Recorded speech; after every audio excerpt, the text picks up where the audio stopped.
evening and welcome. This is Whole and Beautiful, and I am Angela Oliphant, your host. And I am so glad that you have joined me tonight for another night of information, revelation, and change. Tonight is going to be another phenomenal night. You want to make sure that you're liking, that you're commenting, and that you share this broadcast with someone else, because I know somebody else is going to want to hear the information that we have on tonight.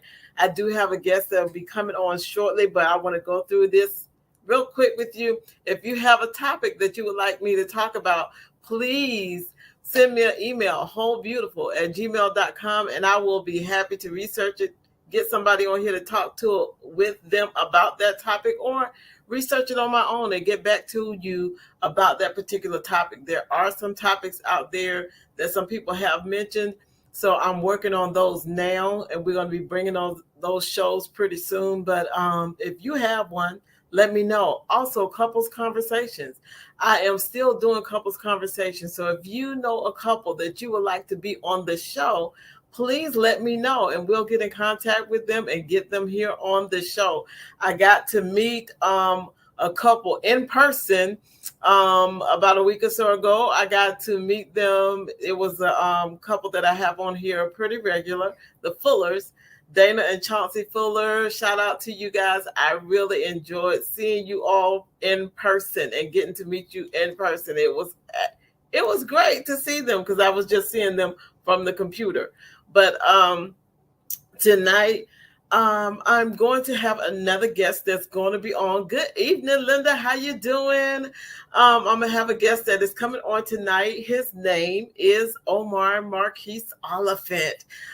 You notice that he has the same last name as I do, and that is my middle son.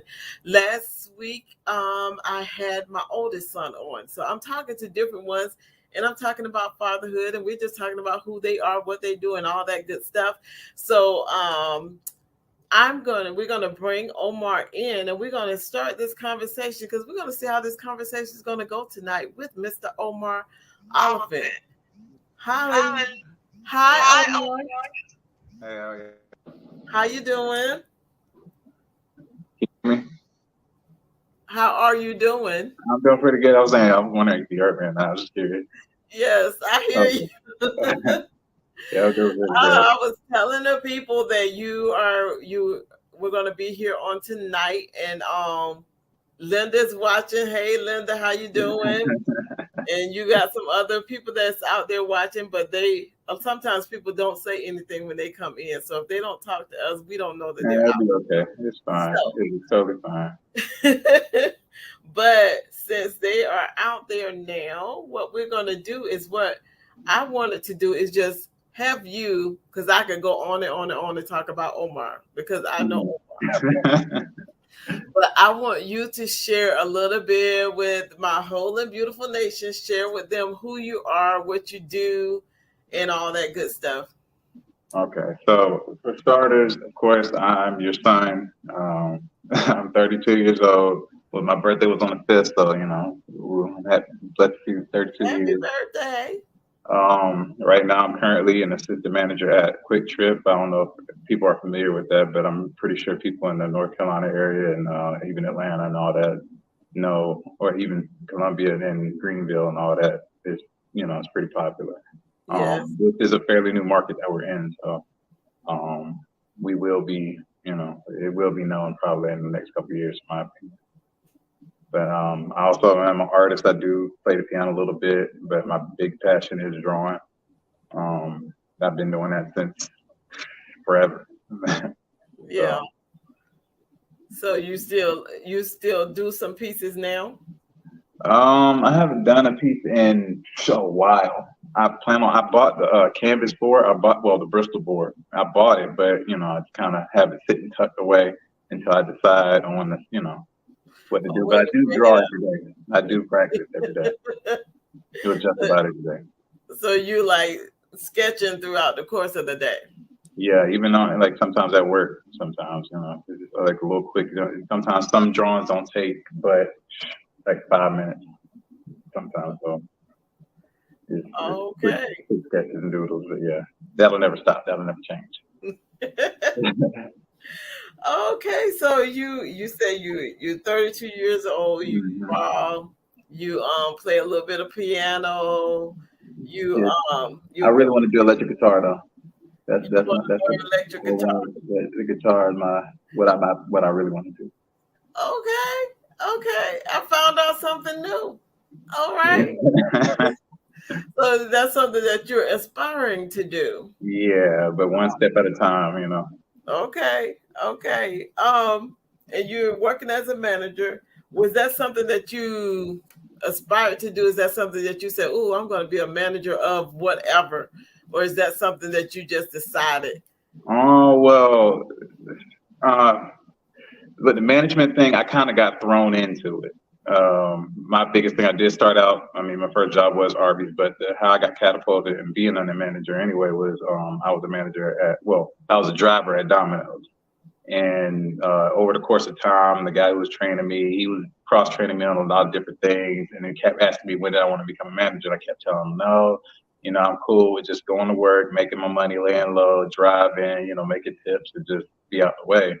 And then, you know, some chain of events happened, and next, you know, he comes up to me, he's like, "So, are you ready to be a manager?" And I'm like, "I'm still, you know, like, no, I don't want to be a So what? manager."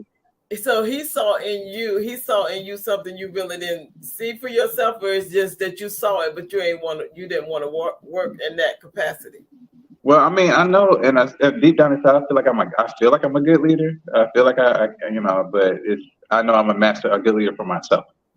Um, uh, when I'm dealing with other people, it's kind of like finicky because you know you have different attitudes, different personalities, and Yeah. it can be tricky to deal with. But So you were wondering if you could do that yeah, for other people. correct. Because I So know. you just kind of like, I don't know.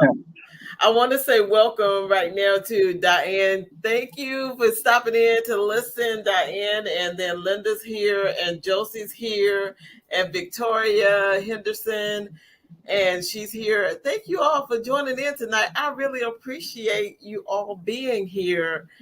Um, and we were talking to Omar Oliphant, who is my second born son. I have three children. Y'all I'm saw not adopted biological. You know. say what? I'm not adopted biological son. Why would you say that? Just in But case.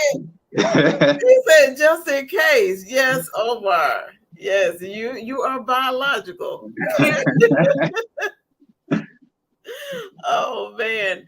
And you were saying how you didn't like aspire to be the manager thing. It was like it was just put out there for you. And Mhm. because of what they saw in you, they were like, okay, you can do this. And now you are managing that particular store. Um, how is that for you? You don't have to go into a lot of detail, but just tell us, is that something that you plan to say, hey, I'm gonna stay in this arena, or do I feel like, or in this capacity, in this career choice, or am I going to shift? Do I feel like Um, I'm going to shift and move into another place? I mean, I'll take things one step at a time. But Yeah. my real passion again, like I said, is art, like something in my career field. But with the job that I have now, they do have different openings and stuff, and they do hire from within. So, you know, who's to say maybe advertising or something in the marketing or something dealing with art or, you know, may open up. Okay. So, but as far as did I aspire? I mean, not really. If you like how I got into it, I was, you know, again applying for jobs, and I went on Indeed, and I'm looking at it like, okay, you know, I saw the amount of money they were offering. I'm like, there's no way that, there's no way in the world that this place is gonna pay me that much. So I went through, applied, and you know, set up the interview. So I'm skeptical in the back of my head, thinking like, okay, you know, I went on, I'm gonna give it a try and sat in the interview and everything. After the whole process, they first thing they said, "So when can you start orientation?" I'm like, you know, that was you know, most people they'd be like, "Okay, yeah, we'll get We'll back to call you you. We'll back. call you back." But you got But no, offered that right on the spot. right So on the spot. okay, well that's good. Right That on the says a spot. lot about you, about your character, and about what they saw. Mm-hmm. Um, I'm gonna switch gears just a little bit right here and Okay. go back to when you were like around that teenage years, the 16, the 15, 16-year old, when as some of you all know and some of you all don't know, but Omar had an AVM and he can explain to you all what that means.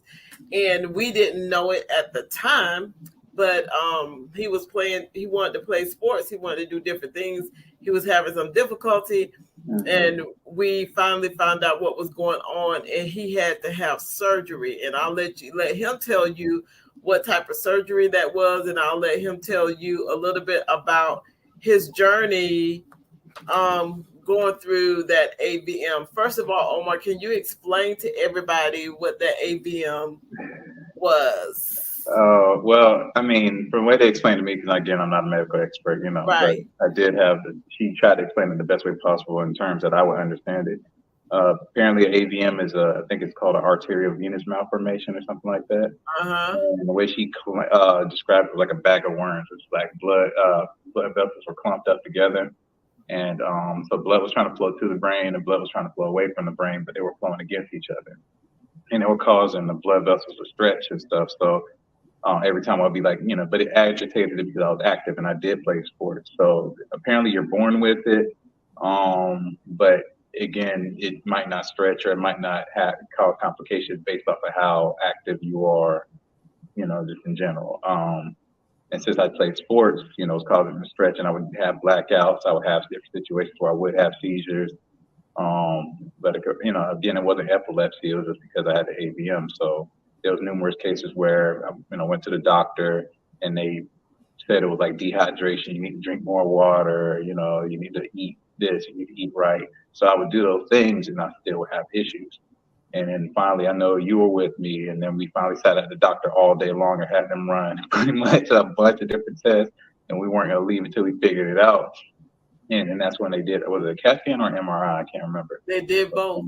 Both. And then that they did it with the dye or whatever, and that's when they found it. And actually, I had two surgeries. One surgery where it was like they ran something from the main artery of my leg and tried to fill it in. I think it's called an embolization or something like that. Yes. And but it's bigger than what they thought it was. So after they did that one, then they did the brain surgery that following January. So I had the first surgery in October, and then had the second surgery in January. And y'all see how he did that? He just rolled it off his tongue like real. Oh, I just had brain surgery. Oh man, it was a major surgery that he had. But Omar, do you remember what you told me when you were going into surgery? Yeah, that'll be fine. I wasn't scared at all. I was just worried about my tape line and this scar on my head and all that. I wasn't worried about. I was not worried Do about. y'all hear what he said? He was saying he was worried about his tape line. He was like, "Y'all gonna mess my hair up," and I'm sitting there saying, "He was like, oh, I'm gonna be fine. I'll be good. I'm gonna be real good." I mean, and he was like, "God got me. I'm good."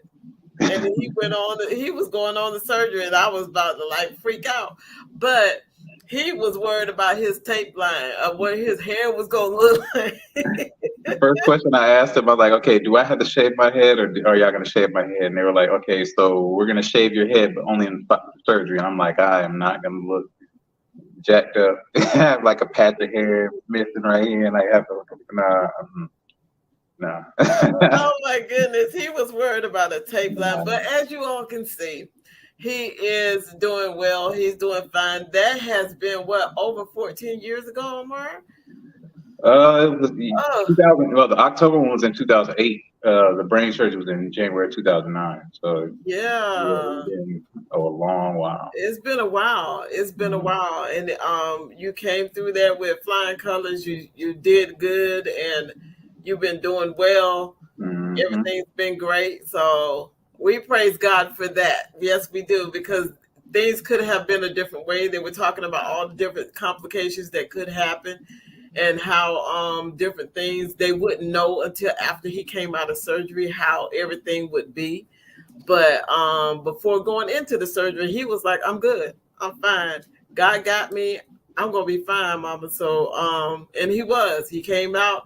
He knew who he was. He knew who we were. He had the strength he needed. He had the different things that he needed to do. So he was doing really good. We already talked about your drawing and your Mhm. creative gifts that you have, and you are still drawing. No, that's correct. Yeah, yeah. Yeah, I'm looking for him to do a one man show, is what I want him to do. I want him to do some art pieces. I want him to set it up. And I've been saying this for a long time. So maybe y'all can encourage him um, to set up a show, just to do his own show, do his own art show. He doesn't have to go to a gallery or anything like that, but he can set it up locally at one of the park recreation buildings and set up all your artwork and have people come have your own art show. Is what I say. Put the pieces together so people can see the talent and see what you have. Because your art teacher back even in high school, she was Mhm. like, he is different from the rest of them. She was like, he's really an artist. So, Mhm. and that's something that is a part of who you are because you grew up, like you said, doing it. And I Mhm. encourage you to go ahead and do some pieces. I still remember my teacher saying my middle school art teacher was Miss Turlington, and then my high school art teacher was Miss Newman. Yeah. And They they both were like, he is exceptionally well with his art. And that's why a lot of Omar's art pieces have been like in art galleries and stuff here in South Carolina. And he's won awards for his art. oh And we yeah, want yeah. It was one of them was a matter of fact, it was a digital art piece. Like I yeah, think it was my senior year of high school, I believe. It was like I won like a Golden Key Award or yes. something like that, and I think it was like we had to draw the really Greenwood or what was it? Um Uh, oh, it was man, I'm trying to remember the it name of the was Lander University, wherever Lander Lander is at, University. It's like up in that area, yes. and it was lined up against some people art from Charleston, some professional Yes. people, and all that, and they had the gold key, the silver key, and the bronze key, and I got the gold key on Yes.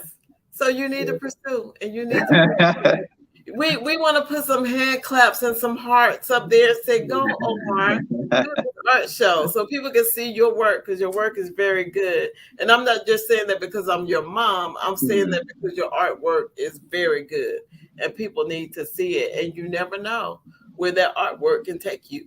Um, what do you see yourself doing? Let's say within the next maybe like 2 years, 3 years. Where do you see Omar? What is Omar doing?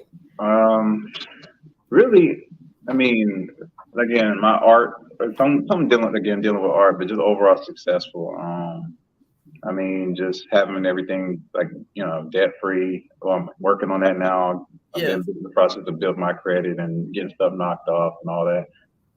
Just because just the conditions and stuff. I'm my standard of living is way up here, so so I mean, it's just overall just successful in general, whether it's in my personal life and then on my job.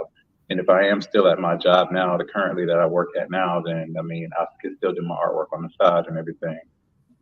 So I mean, just overall, and then having my artwork, getting that jump started to where it's not difficult or a challenge to kind of just make a piece. It's just roll Okay. it up. I'm a perfectionist, so sometimes I'll draw and start and then I'll stop for like another couple of I weeks and I'll know. jump up and start again. And everybody else be saying, like your mom be saying, that's good, Omar. You better no, I need to do this and no, I need to you just need to draw it and put it out there. Hmm.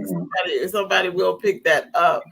Um, you were talking about when you were introducing yourself, you were talking about all the different things. One thing that he didn't say in the beginning, I don't think I heard him say, but he is a dad. No, I didn't say Or that. is a dad. Happy He Father's Day does weekend. Yeah, he I got does have a son, one son, no proud more. father of a 4-year-old. So And how is it having a 4 year old, Omar? it is actually quite fun because I mean I enjoy my time with him every time I have him. He's very very smart. He's very intelligent. So I mean he takes a lot after me, but I mean in my opinion, I mean that's opinionated. I don't know, but from where I look at it, he takes a lot after me. information he catches on very quickly. Like he's always been like that ever since he was little. So So with that being said, how does it feel to you like being a dad?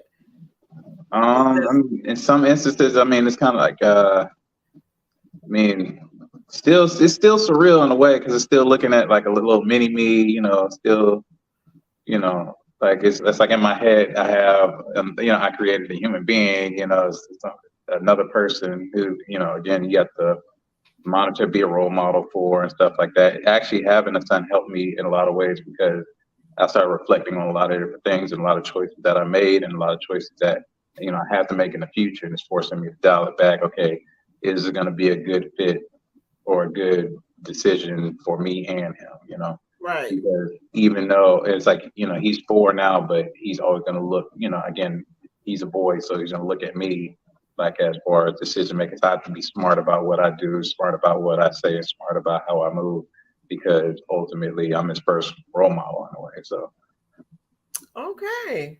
All right, Omar. All right. I wanted to ask you this question too, and I'm going to get to the other question in a little bit. But in your age group, hmm the age group that you're in, you said you're 32, correct. and in that particular age group, with your generation, what do you think is the motivation for those who are in that generation to like attend church? You have certain people who say, well, people in this age group, they really not wanting to be out and going to a church and attending a church. And then you have people who say, well, it just depends on what you're offering, and you have to offer certain things, and you have to be Mhm. a certain way for people to actually come in and be a part of like a ministry or a part of a church. What is your take on that? What do you think? I think in a lot of ways, for one, I mean, I think it's like a two-sided coin.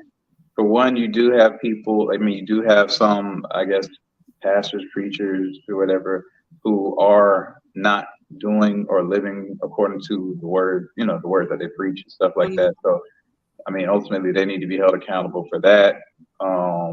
And because, I mean, again, same thing as a role model. So you're a leader in a way. So if you're a leader, then there's certain things that you can and cannot do. And, again, that's subjective to people, but you know what I mean? But if it goes according to the word, then it's like, follow you have to follow what you preach. You can't, that's just like me.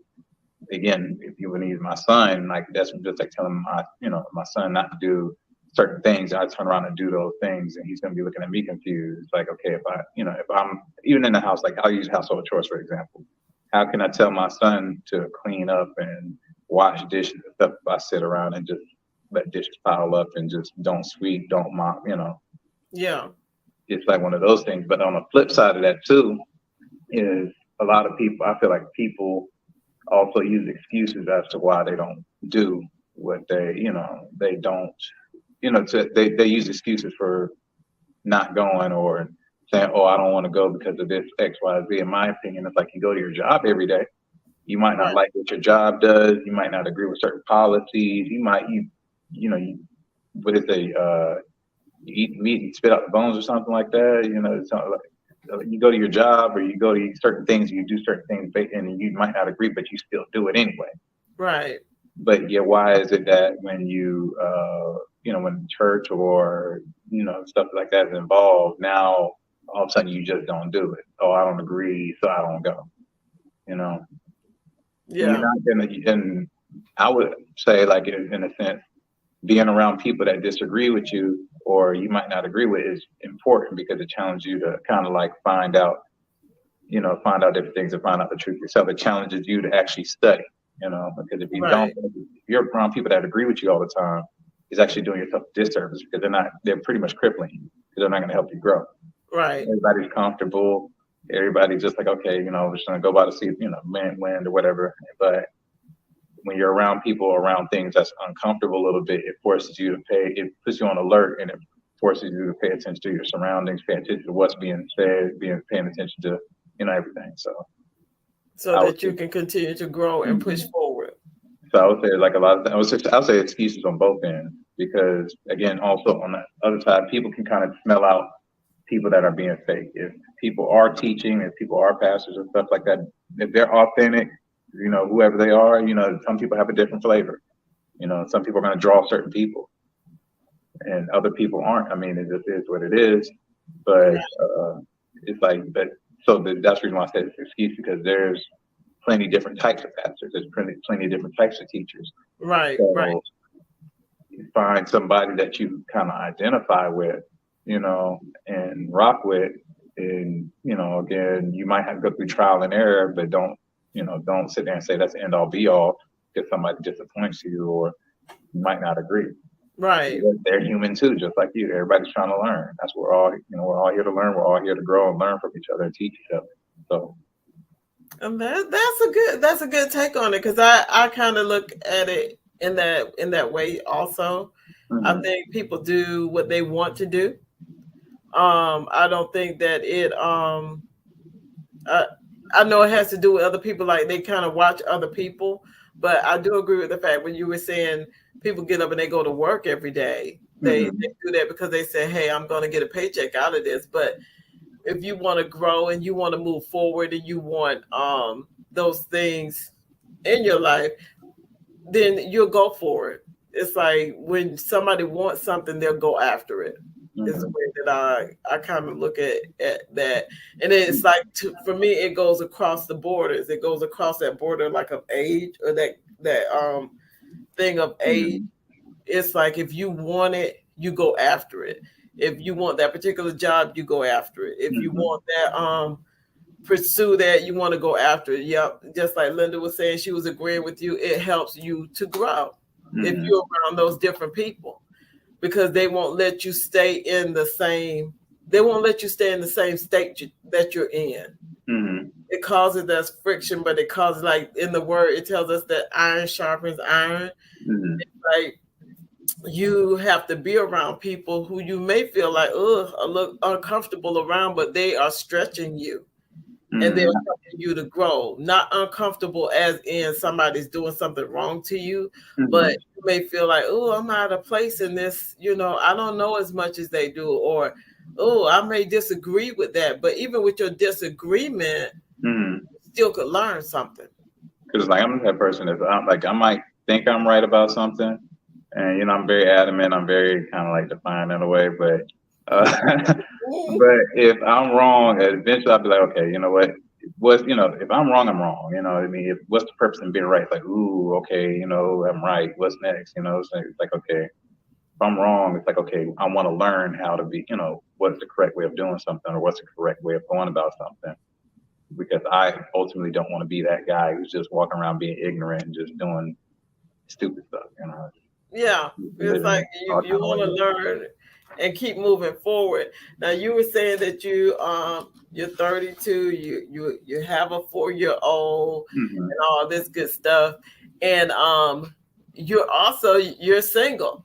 You're not married. You're single. Correct.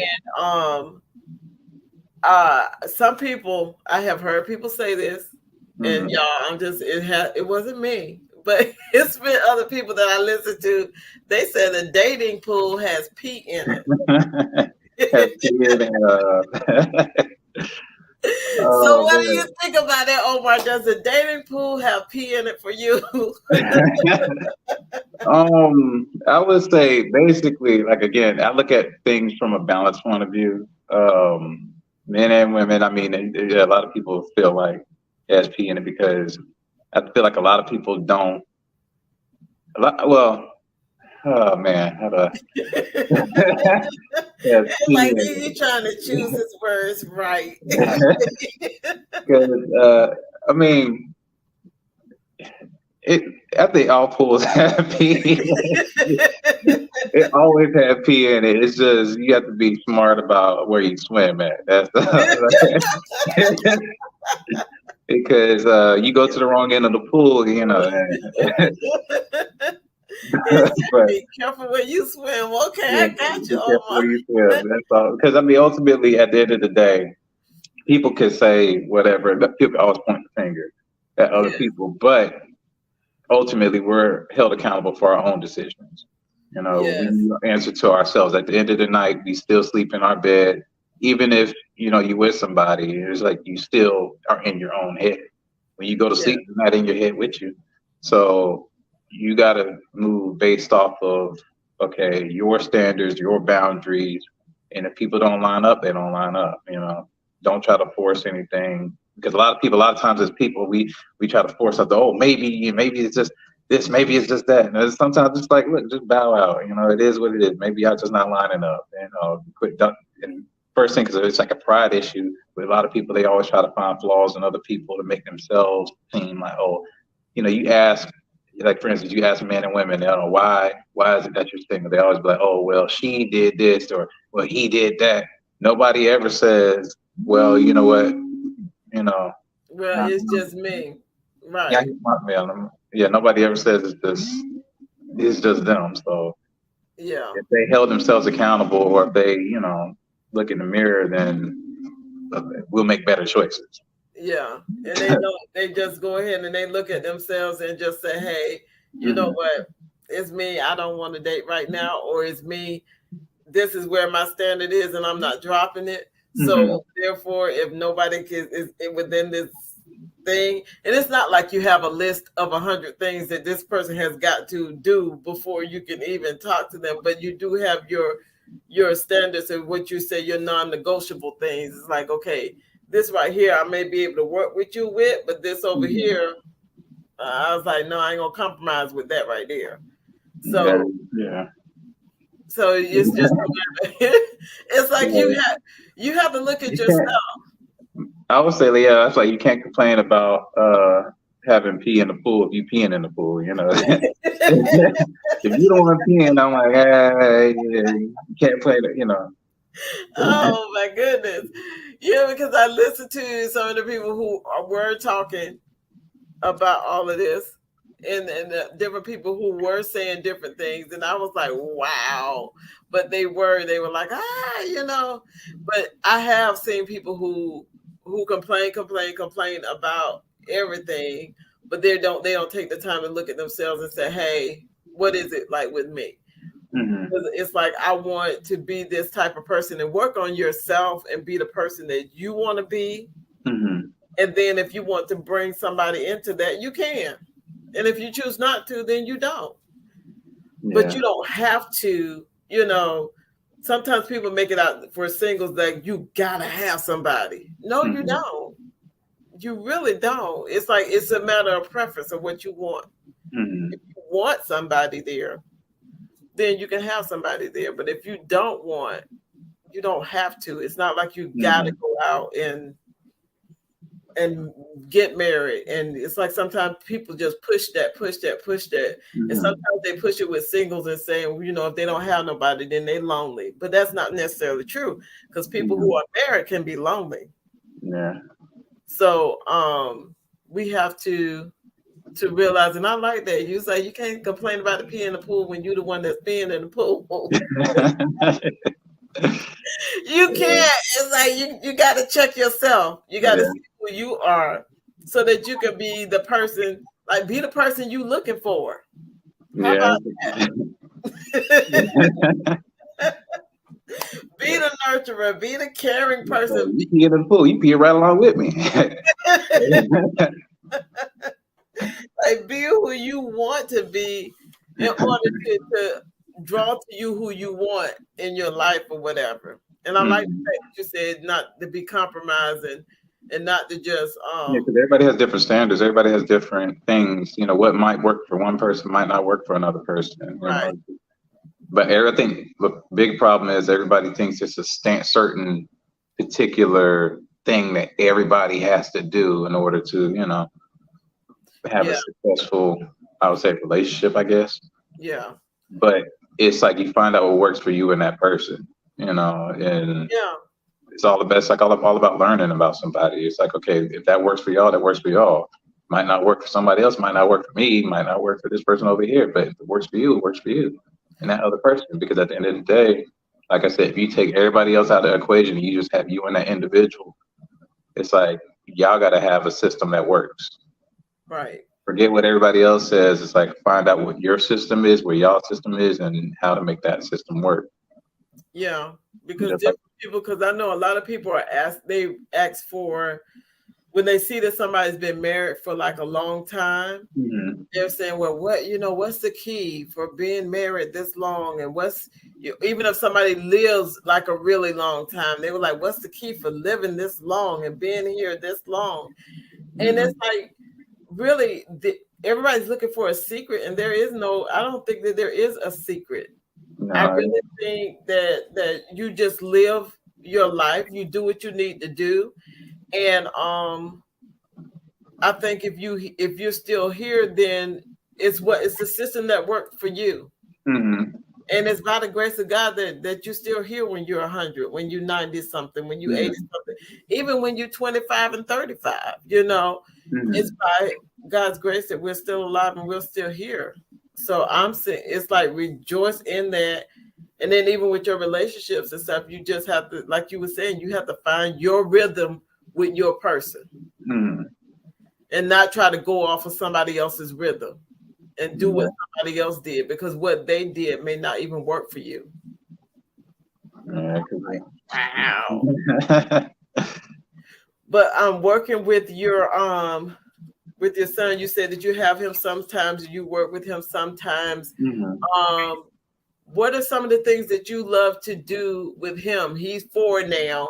He's not mhm. like in the teenagery. He's still, he's getting ready to start pre-K and all that other good stuff.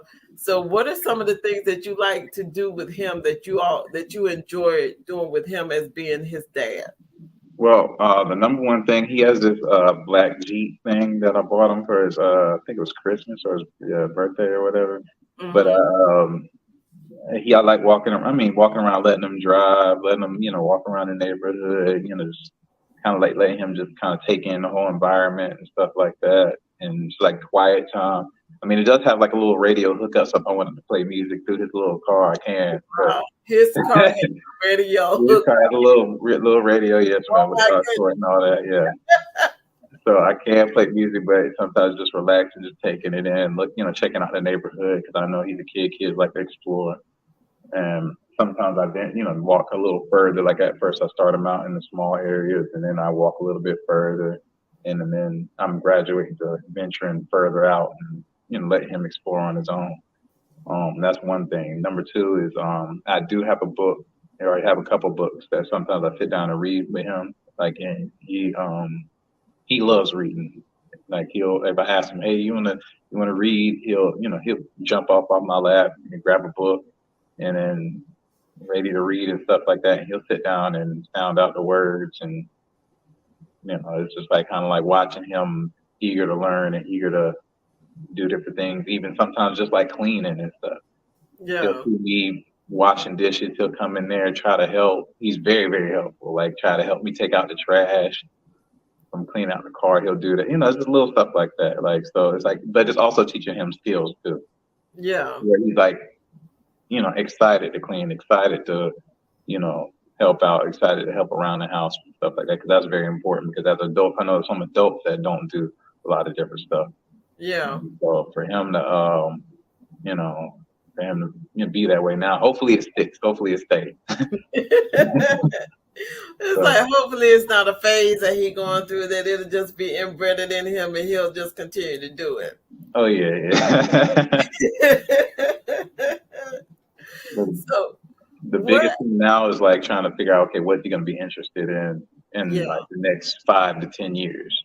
You know? Have you seen anything in him that you may think, man, he might like drawing, or he may like Um, doing some of the things that you like to do? Well, he likes his car. He likes driving. Again, I like being mobile. I like driving around. I like Yeah, if I'm in a car, I want to be behind the driver's seat. Like I don't want to be in well, a I know. passenger seat. I want to shoot. If it's like a 7 hour drive, I'll gladly drive a 7 hour drive, 8 hour drive. I don't care. As Oh, long I as I don't know. have a steering wheel, I'm good. So yeah, him driving his car because he drives. Other kids kind of just take the wheel and they zigzag and stuff. He like he'll drive straight, and then when he comes to a stop sign, he'll stop at the stop sign, look both ways, and then turn his car. He'll stay in his lane and everything. So it's like You know, he's been here before. Well, Omar, our time is almost up, but I wanted you to share with everybody what is an encouraging like word that you hold on to, or something that encourages you to keep you motivated and to keep you going, or maybe something that you would like to share with somebody that has helped you, that they may be listening tonight and say, man, if you get that word to them, that it's going to encourage them, it's going to help them, it's going to build them up because it helped you. Is there anything, whether it's a scripture, whether it's a quote, whether it's just a saying that you keep close to your heart? Is there something that motivates you and keeps you moving and going? Okay. I would say you can either be your own worst enemy or you can be your own best friend. Mm, Because like I know last year, I would say prior to last year, I was going through situations or whatever. But I was people don't know it, but I was homeless for a little minute. I was bouncing around houses, sleeping in my car sometimes, and stuff like that, trying to get everything together. Even though for instance, I did have a situation where I did have a blackout in December. I think it was 2019. I had a mm, blackout, and it was like, okay, that they said I couldn't drive or couldn't do anything, like I couldn't just be behind the wheel for like 6 months. So ultimately, I couldn't work, I couldn't do anything. So it's like it kind of, my money started drying up and everything like that. But fast forward from there till now it's like I have, a nice paying job. I have my own place. I have a newer car that I, had for since September. I think not this past September, but September prior. But everything kind of like flipped within just 1 year time. I went from living in my car to living in my place. So yeah, I so just you started can to have, yeah. So you it's like can an be your example. own. Go ahead. So, because the job that I did have, I said I was going to be at that job. Like I was working there, and I was like, by January of this year, I'm going to be out of this place. Nobody had to tell me that. I said that. And I kept saying it, kept saying it, kept saying it. And when January rolled around, I left that job. I transitioned to another job, but that was like a temporary in between thing. And then Mm-hmm. ultimately, it got me to the job that I have now, which I was at the other job for like probably like I would say 2 to 3 months. So it was like, and I had the motivation. I had it in my head. Same thing with the surgery. Like I knew I was going to be okay. And then I was out the hospital. I was out the hospital that same week, and I was back in school in less than a month. It's just like Yeah, a lot of it's the mindset thing. And I know I can I can be my own worst enemy sometimes. But it's like when those moments happen, I'm talking to myself now because but it's like when those moments come about, then it's like I have to dig myself up out of it because, like I yeah, said, you're the only person in your head. You control the outcome of your life or whatever. You control your choices. You might don't focus on things that you can't control. Focus on the things you can control. because you And could be your own worst enemy, or you could be your own best friend. mhm. That's good. That is really good. I love it, Omar. Well, Omar, I thank you for coming on the show tonight, just to share a little bit about yourself and share about who you are. I think I think some nuggets where it can be pulled out of this. It was just good talking to you, and good that you came on. I'm gonna have to get you to come back, and when you come back, you have to bring some of your art pieces. Oh, So I got to get to work then. artwork in the background so people can see what you're doing. And hopefully we'll be planning an art show where you Hopefully, can get all fingers crossed. your pieces and everything together. But I do thank you for coming on tonight. I thank you for agreeing to be my guest on tonight. Yes, ma'am. Yes, ma'am. Well, guys, this is whole and beautiful. I thank you all for joining me tonight. I thank Omar again. I thank you for being here. And I am Angela D. Oliphant. I am allowing you to see, hear, and know that whole and beautiful is not just your destination, it is most definitely your journey. So join me again next week at 7 p.m. on Friday, or you can get the replay tomorrow at 4 p.m. But come on back and join us and walk this whole and beautiful journey with us. Y'all have a great and safe weekend, and I'll talk to y'all soon. Until we meet again, good night. Good night.